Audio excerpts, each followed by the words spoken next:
segeralah peluk mereka. Peluk. Iya, Oke. peluk mereka supaya mereka merasakan bagaimana orang tuanya tenang, nyaman, dan itu akan dirasakan oleh anak-anak kita. Kan begitu.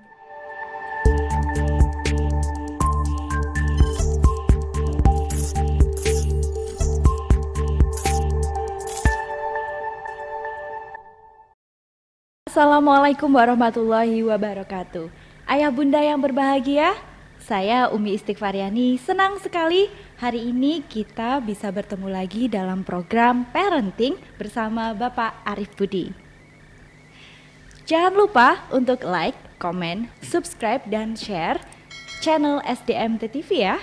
Baik, Bapak Arif, bagaimana kabarnya hari ini Bapak? Alhamdulillah Ustazah Umi, luar biasa sekali hari ini kita memulai hari ngobrol bersama ayah bunda lagi terkait hari-hari mereka dan juga hari-hari kita. Iya, karena kita juga sebagai orang tua ya Bapak ya. Betul, Oke. sekaligus. Pak Arif, kali ini kita akan membahas tentang masalah yang sering dihadapi oleh orang tua zaman sekarang ya Pak Arif ya.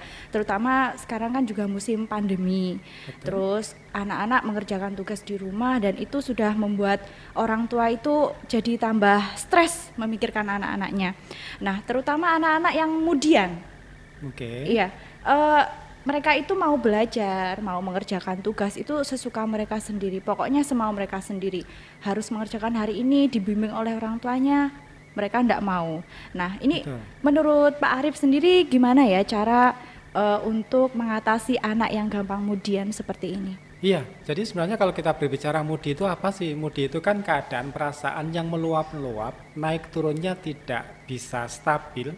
Jadi terkadang itu bisa memaksa membuat orang tua frustasi jengkel untuk ngadapin mereka karena ketidakstabilan ini. Iya, betul sekali. Jadi padahal sebenarnya kita sebagai orang yang dewasa ini pun seringkali hampir semua orang merasakan suasana mudi. Iya, Nah, saya juga merasakan itu.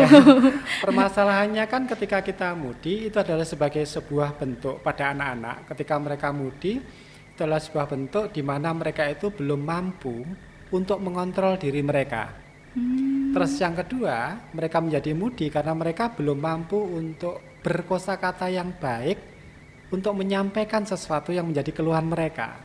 Kayak Kan masih begitu. bingung gitu ya. Iya, jadi perilaku yang dimunculkan anak dengan mereka kadang mengacaukan jadwal, kemudian sesuka hatinya itu adalah sebentuk semacam sebuah protes. Oh, Protes protes. ke orang tua, protes kepada keadaan. Tapi mereka kan belum mampu untuk menjelaskan aku itu pengennya gini loh, kan gitu ya. Iya, iya, iya. Nah, yang terjadi kan seperti itu mudi itu, ya. Nah, sekarang kalau kita berbicara pada mudi, sebenarnya kan kita tidak bisa memaksakan untuk anak-anak itu memahami orang tua. Betul. Kemudian anak-anak harus dituntut untuk menyesuaikan jadwal orang tuanya. Iya, Yang betul terjadi kan sekali. di situ ya. Iya, iya, iya. Padahal mereka juga harus paham bahwa jam pintar mereka pagi, tapi di saat itu orang tuanya sedang sibuk di kantor. Oh ya. Tetapi ketika orang tuanya sudah siap gerak, anak yang tidak siap karena kondisinya sudah berbeda. Oh Kan begitu ya. ya. Iya, betul, Nah, betul. itu yang ditangkap sebagai tidak stabil, gitu ya. Nah, yang harus dilakukan kepada orang tua ya kita harus paham, memahami perasaan mereka dulu dong. Mereka mudi itu penyebabnya apa? Atau kita pernah melontarkan janji tetapi kita tidak sepakati, kemudian tiba-tiba mereka mudi. Kayak ngambek gitu. Iya, ngambek. Pengennya itu sudah disepakatin jam 4 pulang kerja. Dad, ayo kita mulai mama menemanimu untuk menyelesaikan tugas-tugas sekolahmu. Tetapi yang terjadi, sebentar, mama pulangnya jam sekian, ayah pulangnya jam sekian. Itu sebenarnya menjadi penyebab sebuah keadaan di situ. Kecewa. Iya, otomatis kecewa. Dan ketika kecewa itu 3 kali di otak manusia, 1 kali diterima, 2 kali diterima, 3 kali diterima, yang 4 itu sudah akan membentuk sebuah kebiasaan habituasi yang baru. Wow. 3 Seperti kali itu. ya Pak ya? Iya, pokok 3 kali mereka tidak percaya, oke muncul ketidakpercayaan, kan begitu. Nah, sebenarnya di samping memahami perasaan mereka, kira-kira penyebabnya apa. Dan ketika mereka mulai mengalami ketidakstabilan dengan mudi ini, ya segeralah peluk mereka. Peluk. Iya, Oke. peluk mereka supaya mereka merasakan bagaimana orang tuanya tenang, nyaman, dan itu akan dirasakan oleh anak-anak kita. Kan begitu. Jadi ketika orang mudi itu mereka perlu kasih sayang. Dan itu apa ya, orang tua kadang melewatkan itu. Iya, orang Iya. tua melewatkan itu karena mereka belum sampai level memahami perasaan anak yang menyebabkan mereka mudi. Mungkin akan agak mirip dengan ngambek, ya kan? Iya, betul. Kemudian kalau disuruh, kemudian ketika sudah sampai mudi, kemudian naik ke level berikutnya mereka ngambek, kemudian mereka pura-pura nangis, rewel, terus kemudian apa, sebagai bentuk bahwa protes. Kan sebenarnya itu mereka Iya, sedang sebenarnya protes dengan Iya. keadaan. Tetapi orang tuanya yang terjadi justru ketika mereka berperilaku seperti itu kan harusnya kita datang dengan memberikan kenyamanan lewat pelukan dan juga tatapan mata kita yang lembut. Tetapi yang dilakukan justru orang tua memarahin mereka. Iya. Akhirnya tambah marah, gitu aja ndak bisa. Nah, permasalahan berikutnya, orang dewasa itu kan selalu nganggap bahwa permasalahan yang dia hadapin anak itu kan sepele. Alah, cuman ini bukunya aja lo kecoret adiknya sedikit aja. Ngamuk. Walah, wong penggarisnya aja lo dipinjem adiknya sebentar kok terus ngamuk gitu. Kan begitu ya? Walah, wong mejanya cuma digeser sebentar ini aja untuk nulis ayah aja kok tiba-tiba mudi seperti itu. Nah, bagi orang tua itu masalah sepele.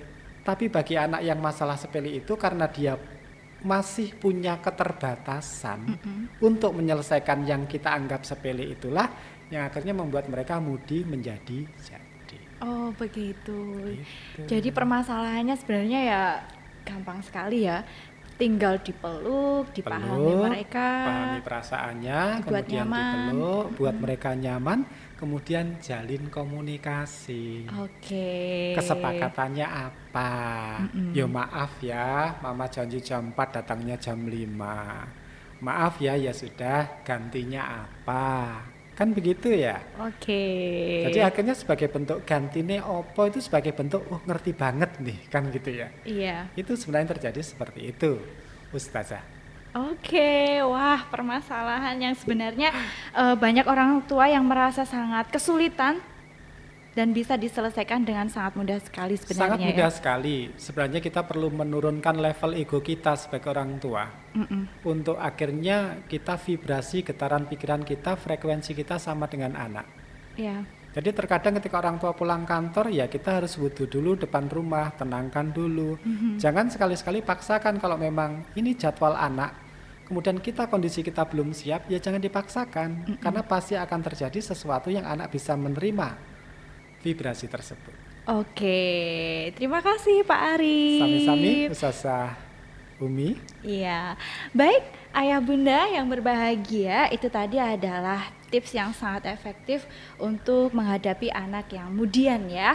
Nah, untuk selanjutnya silahkan yang ingin bertanya seputar parenting, silahkan bisa komentar di video di bawah ini.